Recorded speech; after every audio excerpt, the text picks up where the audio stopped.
Moi j'ai grandi en fait dans cet environnement, dans les montagnes. Je me rappelle, j'avais vraiment ce rêve qui me paraissait tellement loin, c'était de partir un jour et vivre dans des grandes villes.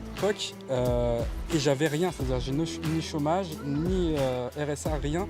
J'ai zéro sur mon compte en banque. Et plus j'avançais, plus j'ai réalisé que en fait, ça va pas être si facile que ça. Et j'ai appelé le boulot, je leur ai dit je viens pas.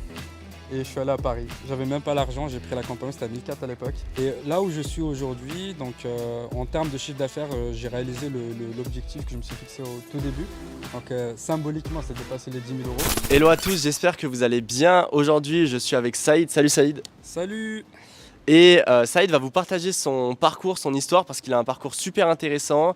Il est passé de, vous verrez, à vidéaste professionnel avec pas mal de résultats. Et aujourd'hui, c'est lui qui filme toutes nos immersions. C'est lui là qui a posé sa caméra et qui s'autofilme. Et c'est lui aussi qui gère nos séminaires, etc. Donc Saïd, je vais te laisser te présenter et raconter un petit peu ton histoire. Si besoin, je rebondirai dessus. Et inspire les auditeurs. Yes! Eh ben, salut à tous. Donc mon parcours, c'est vrai que c'est un petit peu particulier parce que en fait, je pars de loin, dans le sens où à l'époque, ce qu'on est en train de vivre actuellement ici à Malte ou ailleurs ou en France, peu importe, ça me paraissait tellement loin parce que pour tout expliquer, je sais, en plus même toi, tu connais à peine, tu connais à peine mon histoire. C'est qu'à ce moment-là, en fait, si tu veux, ça remonte à peu près à mes 17-16 ans. Ok. Donc moi, si tu veux, j'ai grandi en Kabylie et à Kabylie, j'imagine on va mettre un peu quelques petites images pour voir à quoi ça ressemble. En gros, c'est vraiment les montagnes, c'est loin un peu de tout ce qu'on est en train de vivre en ce moment, tout ce qui est ville, grande ville et tout. Donc moi, j'ai grandi en fait dans cet environnement, dans les montagnes, très nature, mes amis c'était des chèvres, mes amis c'était des moutons, c'était des vaches. Et je me rappelle, j'avais vraiment ce rêve qui me paraissait tellement loin, c'était de partir un jour et vivre dans des grandes villes. En fait, à un moment donné, j'ai regardé des séries américaines et je voyais tout ce qui est building. Et je me rappelle, j'ai une image très précise dans ma tête. C'était deux personnes qui prenaient un Starbucks dans une rue à New York. Et je me suis dit, mais putain, j'ai envie en fait de cette vie. Mais en même temps, ça me paraissait tellement compliqué. En plus, moi, je viens donc, je suis kabyle d'origine et donc en Algérie, c'était très compliqué aussi de sortir et de voyager, enfin pas comme ici. Et je me suis dit, en fait, je savais même pas que c'était compliqué à l'époque. Juste, je me suis dit que c'est faisable. Et donc, j'ai pris la décision à ce moment-là. Je me suis dit, vas-y, go. J'allais partir, je sais pas où du tout. Et je sais même pas, à l'époque, je connaissais pas le développement de personnage, je sais pas comment vraiment aller fixer des objectifs et tout. Mais après coup, j'ai réalisé que je faisais vraiment des méthodes de développement personnel. C'est-à-dire, j'écrivais, j'avais un tableau de visualisation qui était, c'était pas des photos comme j'ai aujourd'hui, mais c'était plus des écrits dans des murs avec des trucs comme ça. Et je me suis dit, vas-y, go. Par quoi commencer? J'ai commencé déjà à apprendre le français. Donc sache qu'au début, je parlais pas français. J'ai appris l'anglais aussi un petit peu parce que je savais pas où j'allais partir. Et ça m'a mis 3 ans. Donc le temps de mettre de l'argent de côté, le temps d'apprendre, le temps de voir un petit peu enfin, au niveau administratif comment ça se fait aussi. Et plus j'avançais, plus j'ai réalisé que en fait, ça va pas être si facile que ça. Mais en même temps, comme j'avais ce rêve, limite tous les jours j'avais cette énergie, au quotidien, cette envie. En fait, je me levais le matin, j'étais très content, tu vois. Et je cherchais comment faire ça, comment faire ci. Et donc j'ai dit à personne, donc c'était un petit peu mon secret.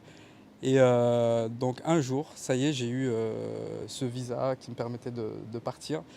Et donc voilà, j'ai dit à mes parents, juste pour te le dire, et j'ai dit à mes parents 3 jours avant de partir. Et je ne savais pas combien de temps j'allais partir, ni comment ça va se passer. Je connaissais rien de rien. Et donc là, le départ arrive, je prends l'avion, c'était la première fois de ma vie où je prenais l'avion, j'arrive directement à Lyon. Donc je me rappelle, un des premiers souvenirs quand je suis arrivé à Lyon, c'était prendre le métro. Et je ne savais pas comment prendre le métro. C'est-à-dire, je ne savais ni comment acheter un ticket, ni où mettre le ticket et tout. Je parlais à peine, je bégayais un petit peu en français. Donc ça a commencé comme ça a duré à peu près 2 ans, le temps que je m'installe. Je me sente un petit peu plus intégré, on va dire. Et le deuxième point marquant dans cette histoire, c'était au bout de 2 ans, en fait, comme si j'ai réalisé tout ce que je voulais. Et c'est là où j'ai découvert pour la première fois que j'avais pas de sens. Donc à l'époque, j'étais agent de sécurité. Et j'étais vraiment au point bas de ma life. Et c'est quelque chose que je connaissais pas. parce qu'à l'époque, comme j'avais ce rêve, et du coup, je réalisais après Mm. coup que je vivais pour ça, en fait, tu vois, Ouais, ouais. pour partir. Donc, de trouver cette liberté, de découvrir un peu le monde. Et donc, à ce moment-là, je me rappelle aussi, on va dire, le deuxième déclic que j'ai eu de ma vie. Ça faisait presque un an, je commençais à prendre un peu de bide, j'étais un peu, tu vois, je commençais Mm. un petit peu à lâcher, j'aimais pas trop. Et je me dis, en fait, putain, enfin, tout ce que je viens de faire, toutes ces années, le départ, j'ai quitté ma famille très jeune, tout ça, en fait, pour arriver à un point où j'ai un appartement, enfin, j'ai ma voiture, j'avais une copine à l'époque, et je me suis dit, enfin, tout ça pour ça, quoi. Ouais, Enfin, je me ouais, ouais. sentais pas très très bien.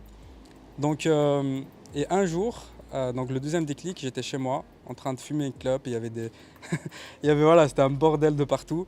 Et j'avais vu une conférence, enfin, il y avait un webinaire pour un séminaire à Paris, où il y a plein de gens intéressants. Et je me suis dit, en fait, je pense que c'est ça. Vas-y, tu vois. Mm. Vas-y, go. Et j'ai appelé le boulot, je leur ai dit, je viens pas. Et je suis allé à Paris. J'avais même pas l'argent, j'ai pris l'accompagnement, c'était à 1004 à l'époque. Ok. Mais je me suis dit, en fait, au point où je suis, voilà, au point où je suis, enfin, il y a rien à faire, tu vois. Au moins, je vais tenter.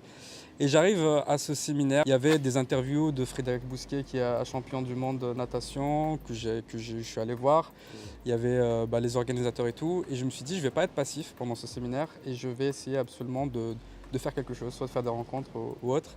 Et j'ai pris la parole. Ok. Donc, j'étais le premier à prendre la parole. Donc, il y avait à peu près 1000 personnes à peu près. Et donc, on m'a donné l'opportunité de prendre la parole. J'ai tout de suite saisi.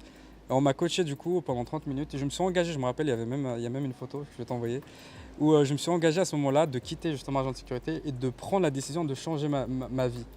Encore une fois, tu vois. Mm. Et j'étais très content, comme si je renaissais encore après une petite pause, tu vois. Ouais. Et donc à ce moment-là, je me suis engagé point par point, c'était de quitter Agent de sécurité. On a trouvé que je voulais faire de la vidéo à ce moment-là.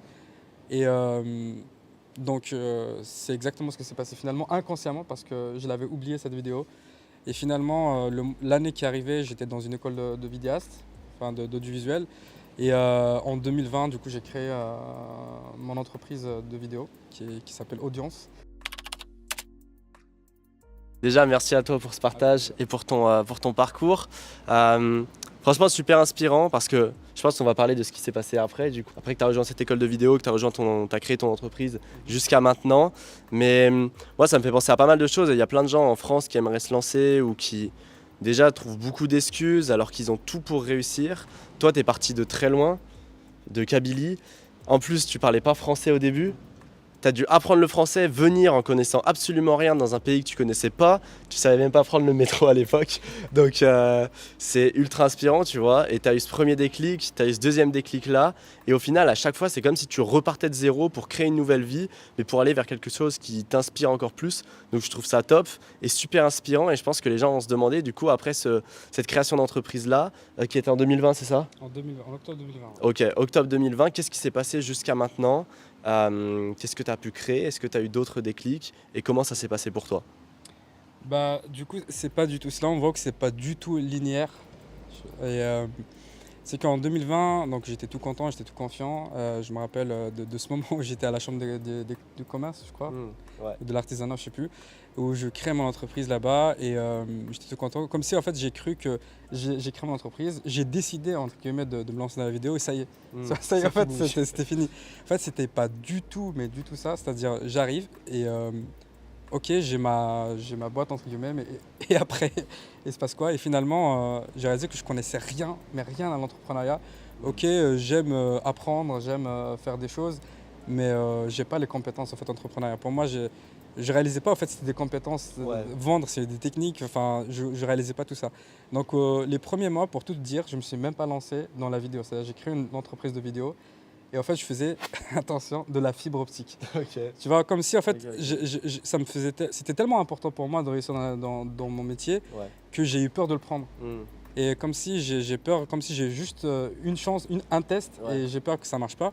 Et du coup, j'ai un pote qui faisait de la fibre optique, il a l'entreprise de la fibre optique, Ok. et voilà, j'ai vu qu'il gagnait pas mal, enfin, c'était bien. Ouais. Et je me suis dit, vas-y, je vais faire comme lui. C'était beaucoup plus simple. Et j'ai réalisé en fait que ça me prenait autant de temps d'aller me former dans la fibre optique, de trouver des clients. Enfin, Les clients, j'avais pas ce mal-là parce que c'est lui qui me ramenait des clients. Mm. Donc si tu veux, on travaille directement avec Bouygues ou des trucs comme ça. Ouais. Donc on n'a pas besoin de clients. En fait, j'ai réalisé que je travaillais comme un salarié. Mm. C'est-à-dire, j'étais indépendant, mais en même temps, je faisais de 8 heures, enfin, voire plus qu'un salarié, en Ouais. plus d'un truc qui me plaît pas. Et du coup, j'ai fait 4 mois comme ça. Après, je me suis dit, écoute, voilà, non. Mm. Au bout de 4 mois, j'allais dire je démissionne, mais voilà, j'arrête. Et je me suis dit, vas-y, je me lançais à fond sur la vidéo. Et j'ai la première opportunité, j'ai un pote qui m'a appelé pour me dire, écoute, ah oui, ça a commencé comme ça. J'ai un pote qui m'a dit, hey Saïd, je sais que tu as fait une école de vidéo et tout, j'ai une opportunité de ouf. Lui, c'était un animateur radio à Ok. Radio Capsao. Et il m'a dit, écoute, il y a Aminata Diallo qui est une footballeuse de PSG à l'époque. Ouais. Est-ce que tu veux filmer? Je me suis dit, vas-y, go. Je suis chaud. Et sauf qu'en fait, ce que je réalisais pas, c'est que j'ai pas le matos, j'ai une caméra, j'ai pas de trépied, j'ai pas de Ok. lumière et tout. Et je me rappelle, on arrive, la meuf, elle a l'habitude de se faire interviewer par TF1 ou je sais pas quoi. Et là, j'arrive, j'ai mis ma caméra sur une table avec des lumières, tu vois, qu'on a bidouillé comme ça tombe de partout. Ouais. Et elle a rien compris, mais on l'a fait. Et je me suis dit, en fait, je me rappelle, j'étais très stressé. Ça, c'est un point important aussi. J'ai toujours, les premières fois où j'ai fait des vraies prestations, j'ai toujours eu une boule au ventre, mais je suis toujours allé, tu vois. Ok. Et un des trucs justement qui me vient là, c'est si je reviens en arrière et de voir une chose dont je suis le plus fier, c'est d'aller malgré la peur et surtout de ne pas attendre d'être parfait Mm. pour se lancer, entre guillemets. Donc voilà, à ce moment-là, du coup, c'est parti comme ça. Donc je crois, il m'a payé 200 balles. Ok. En plus, j'ai dépensé en trajet, tu vois, quasiment 200 balles. Et donc après, c'était parti comme ça. Et j'ai eu une deuxième personne qui m'a tout de suite, en fait, là, c'est un autre truc, c'est que ça a décollé directement. Mais je t'expliquerai en gros. Et on a directement commencé par des offres à 10 000 euros. C'est-à-dire, lui, Ok. c'est un commercial. Et donc voilà, on est parti sur ça. Moi, je connaissais rien au prix ou quoi que ce soit. Donc bref, j'étais pas payé 10 000 euros. Bref, ça, on va pas rentrer dans les détails, mais sauf que on s'est pas entendu sur l'argent. Mm. Et du coup, j'ai réalisé qu'on pouvait pas travailler ensemble parce qu'au fur et à mesure, j'ai réalisé que ça c'est pas. Ouais, aujourd'hui, c'est un pote que j'aime bien. Du coup, j'ai pas envie de parler de ça, mais en tout cas, je l'ai un petit peu mal pris entre guillemets. Ok. Parce dès qu'il y avait un peu d'argent, moi je connaissais rien et du coup j'ai l'impression que je me suis fait un petit peu avoir. Entre guillemets, j'ai pas envie de dire parce que je l'aime bien, mais voilà, j'ai senti que je me suis fait un petit peu avoir et donc on a décidé d'arrêter de bosser ensemble. Et à ce moment-là, même si lui il avait des contrats pour moi, et j'ai dit non parce que humainement ça passait plus. Mm. Et là encore une fois, je rebolote, je me retrouve dans une situation où je réalise encore que je sais pas vendre, tu vois. Et que je suis passé des prestations à 10 000 euros à rien parce que dès que lui il est parti, je sais pas, en fait, j'ai plus confiance, je sais plus vendre, sachant que je faisais un travail de 10 000 euros parce que c'est moi qui fais la vidéo, c'est moi qui organise, c'est moi qui fais le tout, tu vois. Euh, donc à ce moment-là, rebolote, c'est reparti, je suis reparti travailler un petit peu en intérim et c'est là où j'ai eu contact avec Thibaut justement. Avant Thibaut, j'ai fait une formation à 3 000 euros Ok. sur la vente, spécialement dans la vidéo, et je t'avoue que j'ai pas du tout eu de résultat. Peut-être j'étais pas fait pour ce format, parce que je réalisais vraiment que j'avais envie d'être accompagné et tout. Donc à ce moment-là, j'ai arrêté, j'arrivais plus à suivre cette Ok. formation, ça me plaisait vraiment pas, il n'y avait pas de suivi, il y avait rien. Enfin, il manquait quelque chose. Et là, on s'est contacté avec Thibaut, Ouais. et j'étais au téléphone à ce moment-là, je sais pas si tu te rappelles. Je me rappelle bien. Et donc j'étais à l'usine et je me suis dit, vas-y, maintenant j'ai envie d'apprendre là où je me suis fait avoir. Et je me suis dit, je vais prendre cette expérience pour une opportunité justement de voir le positif et d'apprendre justement. Mm. Au lieu de me dire, ah putain, c'est de sa faute et il m'a eu et tout. Mais non, en fait, ok, merci à toi. Maintenant, je vais apprendre en fait ce que j'ai, tu vois. Une autre grosse partie, on dirait que tu as fait 1 million de choses dans ta vie. Mais c'est vraiment cool en tout cas.